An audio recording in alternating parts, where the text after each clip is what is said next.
Kalau dilihat sekilas, Cina itu terlihat seperti negara yang sangat cepat dalam artian bangun infrastruktur cepat, perkembangan industri cepat, masuk pasar global itu juga cepat.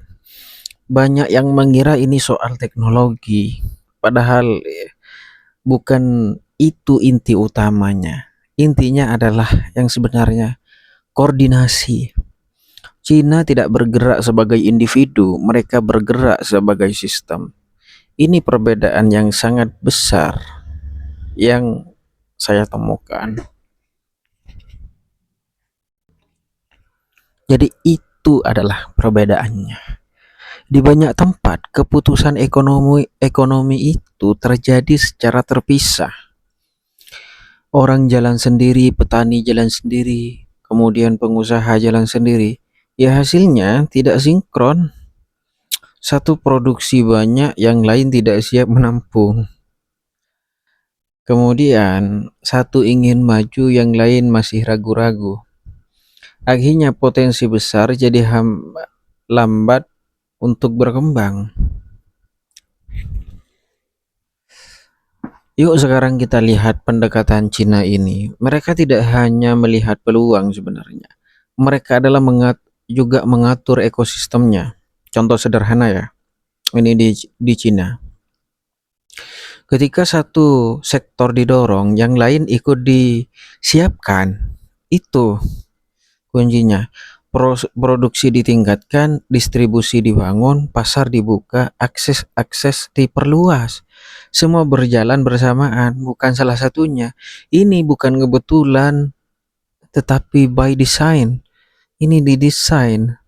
Chinese Communities Party itu memainkan peran besar dalam hal ini. Mereka mengarahkan kebijakan, menentukan prioritas, dan memastikan semua bagian sistem bergerak ke arah yang sama. Sekarang kita lihat contoh nyata.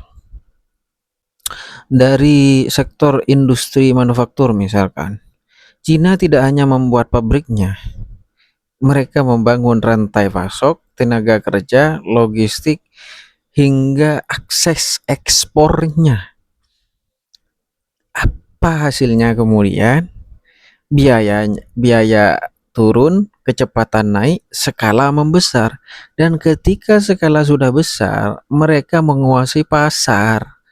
Sekarang kita tarik ke konsep yang lebih dalam. Friedrich List itu pernah menekankan pentingnya proteksi dan pengembangan industri dalam negeri.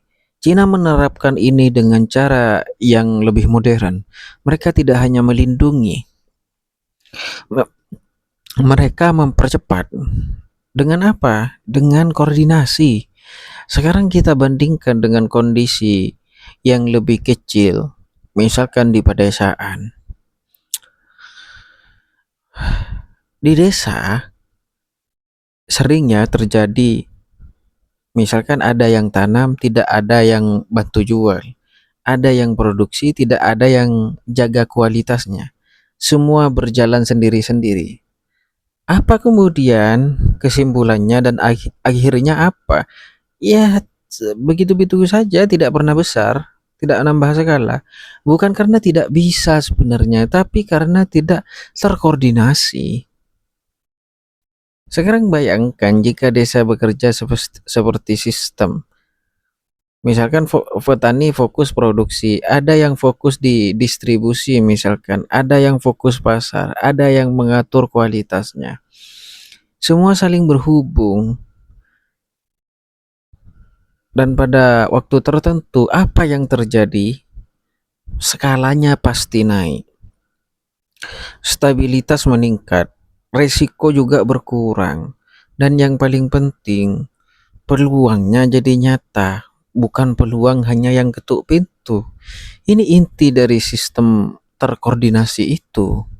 Bukan siapa yang paling hebat pada akhirnya, tapi bagaimana semua bagian itu bekerja sama. Sekarang kembali ke Cina.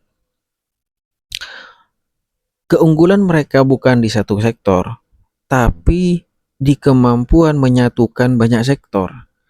Dan ini yang membuat mereka sulit sekali disaingi. Karena melawan satu apa? Karena melawan satu perusahaan itu mudah, tapi melawan sistem yang terkoordinasi itu jauh lebih sulit. Sekarang kita tarik ke inti pembelajaran.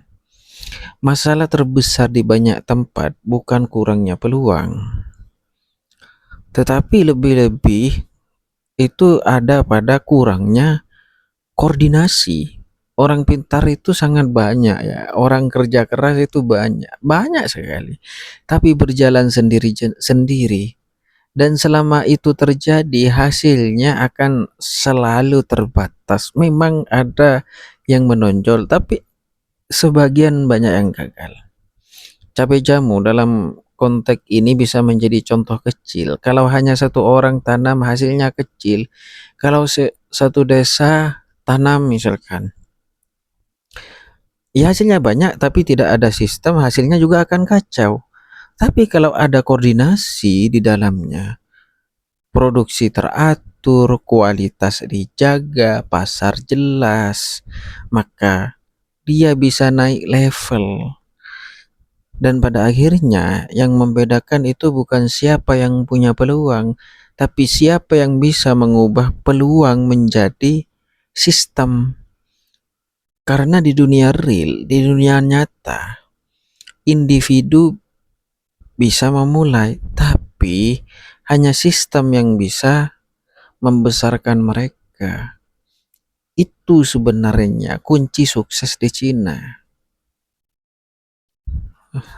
Jadi disiapkan semua.